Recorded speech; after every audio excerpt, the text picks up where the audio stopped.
This is Louie Gohmert, a member of the Freedom Caucus in the House of Representatives. Absolutely unglued from reality, this dude. Listen closely. He said, "Do not cast aspersions on my asparagus." May 15th, 2013. But he went back to something else regular order, Mr. Chairman. Don't cast Aspersions on my asparagus. Don't cast aspersions on my asparagus. As it turns out, I'm not going to bury the lead. As I said, he's an extremist, a complete nutcase, over the top. Freedom Caucus member, Trump diehard all the way. He got removed from Congress. I had no idea. He's been in Congress for ever, 18 years. From 2005 to 2023 is when he was in Congress. 18 years. 18 years. And he finally got removed. It's a time for celebration, guys. I'm telling you. I had no idea he was removed from office. So let's talk about some of the crazier stuff this dude said. Let's look at his legacy. In memoriam of Louie Gohmert. Rest in peace. I mean, he's not dead. He's just out of Congress.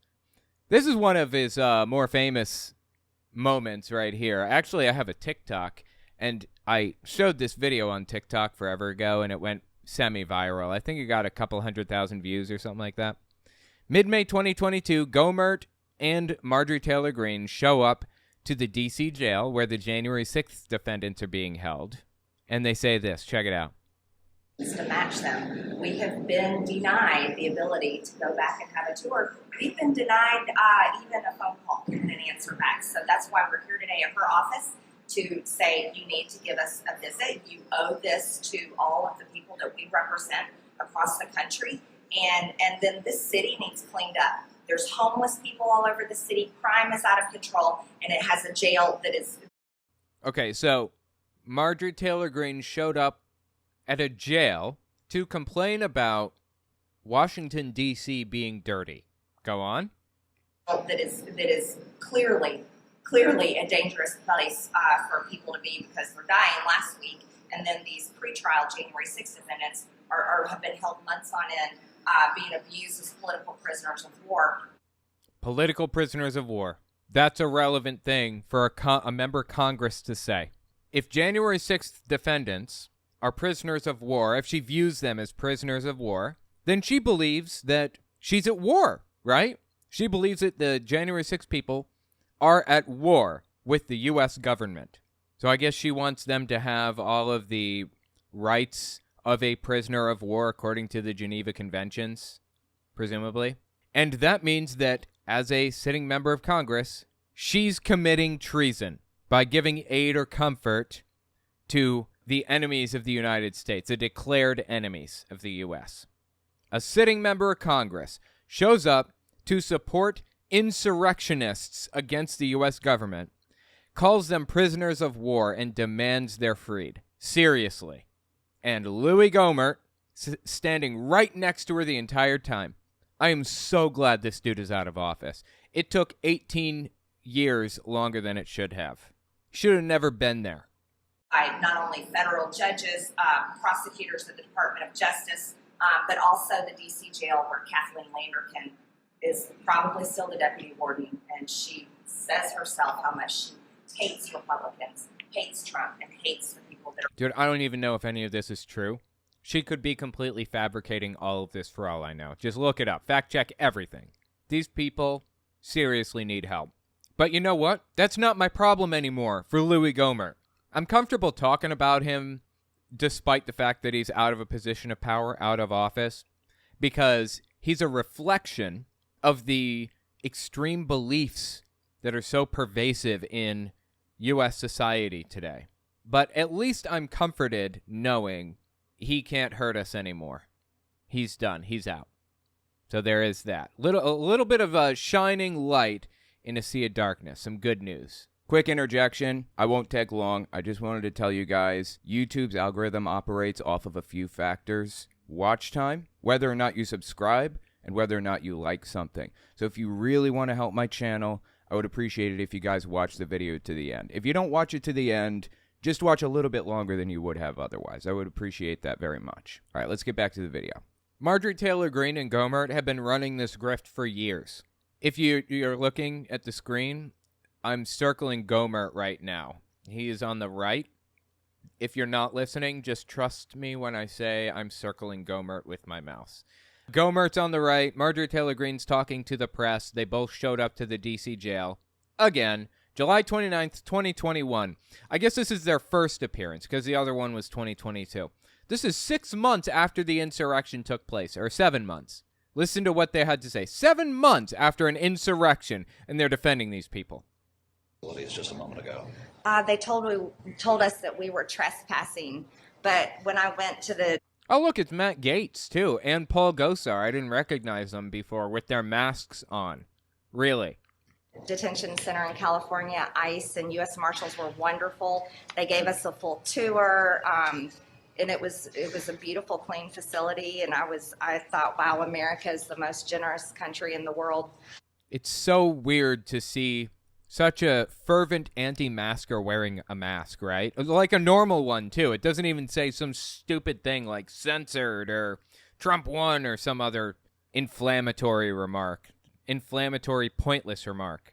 And how we treat people that have broken laws to come in our country. And normally we go somewhere that's Sir, federal. are you We the show our supervisor? ID, our congressional ID, 435 of these. Then I think we're we're not waiting to treated like speak this. to the supervisor. Dude, what? Oh, One America News Network showed up. OAN. They showed up there to interview them, of course. Gates. I mean, it's very unusual for members of Congress to be denied the opportunity to inspect a facility. We've all had the chance to do that before, so we're wondering why this circumstance is so unique. All right, so we're stepping outside right now. This is just cringy and terrible, dude. Absolutely cringy and terrible. It appears the supervisor's actually out here, and we're going to see what they have to say. It seems that they are avoiding them. Seriously, defending traitors to the U.S. government. They're defending traitors to the U.S. government right now is what they're doing as sitting members of Congress. And what's worse, this guy on the left here, the far left, this is Paul Gosar. He's got so many problems, I don't even know where to start. He's been on the most extreme of the most extreme TV networks and everything else. And sadly, he wins by default every single time. He never has a competitor. He just walks right into Congress. He's done minimal campaigning or none because it's a safe district for Republicans and there don't seem to be any primaries. It's insane. Here's another classic, if you will, from Louie Gohmert, going back and looking at his old legacy. Mid-October 2019, he had some remarks on the upcoming 2020 election. Had not happened yet.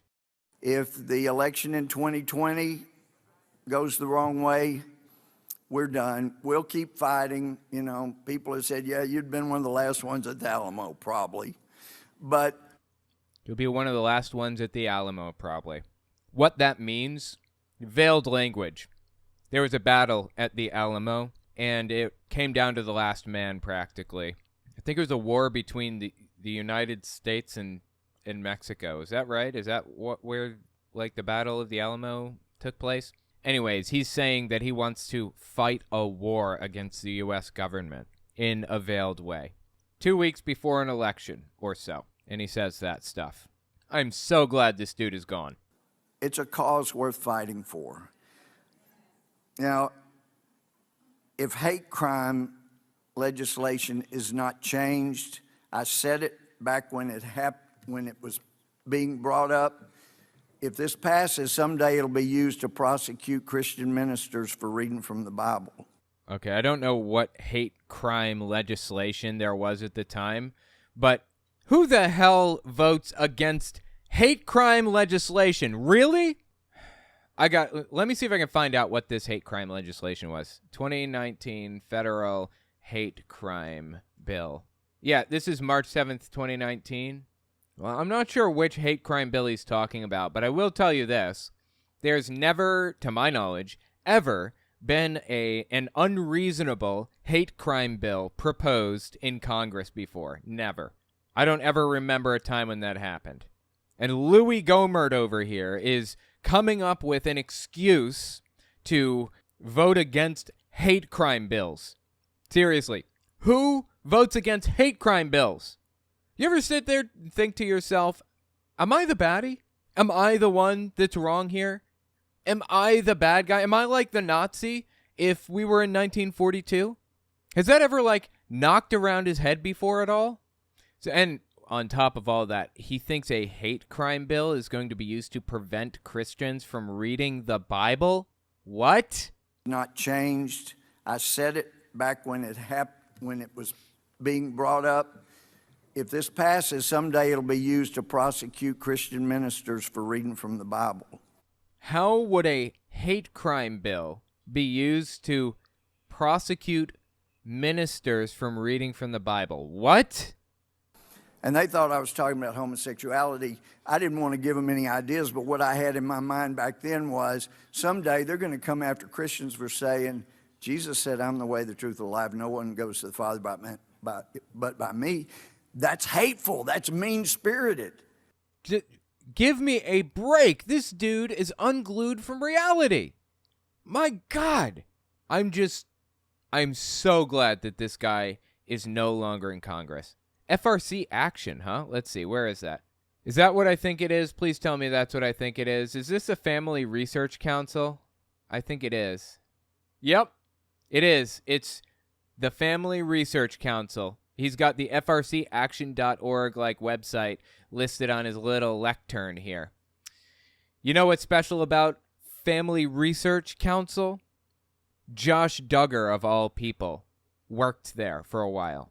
He was employed by the Family Research Council. Same people Louie Gohmert is speaking to. You ever think to yourself, I'm the bad guy? You ever look at the other people on your team fighting for your cause? See what they're doing? Downloading content that shows children being mistreated terribly? You ever found yourself on a team where your teammates are doing that kind of thing? If you do, reevaluate. I'm not saying you're on the wrong team necessarily. I'm just saying think about it, okay? Just look at where you are and what's happening around you and really process it for once. Jesus Christ. And that brings us to the gem of Louie Gohmert, his probably most famous moment in his entire legacy. So I think Louie Gohmert is in a committee hearing or whatever, and he's arguing with Eric Holder, and he just gets so heated that he goes off about his asparagus for some reason. I don't know. I don't understand it either. Just listen. May 15th, 2013. The gentleman's characterization of the Attorney General's answer is not appropriate exercise of the gentleman's right of personal privilege. All right, so Mr. the gentleman Chairman, has point of exercised personal that privilege. Right. The gentleman may complete his statement, and then we'll move on. All right, thank you. The Attorney General made statements that what I said was not true, when actually the reverse is what happened. I asked the Attorney General what was asked. This is my point of personal privilege, and then the gentleman will respond. Point of personal privilege means that this is his turn to talk, to interject and correct the record on something. And it sounds like I'm guessing he's not talking about what he received the point of personal privilege for in the first place. He's talking about something totally different. No, it's not a point of personal privilege. Yes, it is. So when you attack somebody's integrity and say they made statements that were not true. Dude, Louie Gohmert has no integrity and just a piss-poor reputation that's fallen through the floor over the years. How did this dude keep getting re-elected from 2005 to 2023? How did that happen, for real? Then, of course, that raises a point of personal privilege. But the Attorney General failed to answer my questions about what... See, now he's going on to a new subject, and his point of personal privilege is over. So my questions about what was... After what he went back in regular order, Mr. Chairman. Aspersions on my asparagus. And there it is. Gohmert is upset, knows he's not going to get his word in to argue with people, and as a rebuttal, a retaliation, he really gets on to people about the aspersions that they're casting against his asparagus. Dude's really upset about that asparagus. I get it. Asparagus is important to me, too. Regular order, Mr. Chairman. Aspersions on my asparagus. Anyway, I think that's probably Louie Gohmert's most famous line of all time ever, and that is his legacy. He has cemented his legacy as somebody who's, you know what? I'll let Pastor Greg Locke say it for me. I'm dumber than a box of rocks in a lot of areas. Facebook just makes people think I'm smart. I appreciate that. I appreciate that input there, Greg. That was really succinct and to the point and exact. So thank you for that. Let me know what you think about Louie Gohmert, about his asparagus, his legacy. Let me know what you think about the fact that he was removed from office. I had no idea. It's a day of celebration today.